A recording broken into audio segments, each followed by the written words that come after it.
জয়পুরহাটের আক্কেলপুর উপজেলার পুন্ডুরিয়া গ্রামটি দেশি ও বিদেশি পাখির অভয়ারণ্যে পরিণত হয়েছে। পাখির কিচিরমিচির শব্দে মুখরিত সারা গ্রাম।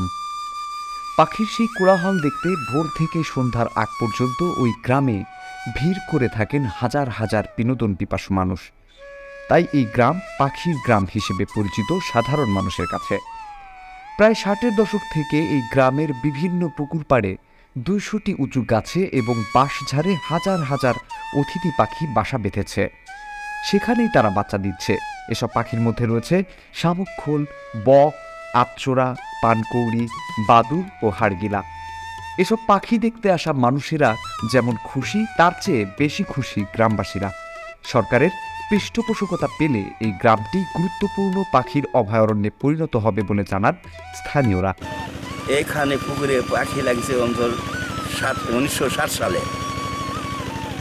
যখন লোকে দেখতে আসতে বা তুলবা আসে তখন আমার খুব ভিতরে আনন্দ হয়।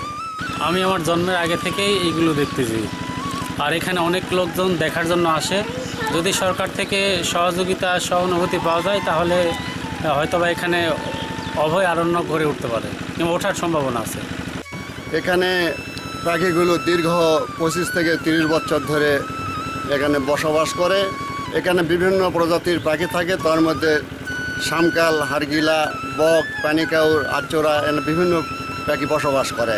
এই গ্রামে প্রচুর পাখি কলরব দূর দূরান্তের লোক থেকে দেখাশোনা করতে আসে। যখন এখানে আসে আমাদের মনে খুব আনন্দ জাগে। বিভিন্ন এলাকা থেকে পাখি দেখতে আসা দর্শনার্থীরা জানান, এমন প্রাকৃতিক পরিবেশ পাওয়া দুষ্কর। এমন পরিবেশের কথা শুনতে পেরে পরিবারের সদস্যদের নিয়ে প্রায় এখানে ঘুরতে আসেন তারা। সরকারিভাবে এই পাখিগুলো সংরক্ষণ করা হলে জেলায় একটি গুরুত্বপূর্ণ পাখির অভয়ারণ্য গ্রাম হিসেবে গড়ে উঠবে বলে মনে করছেন জয়পুরহাটবাসী।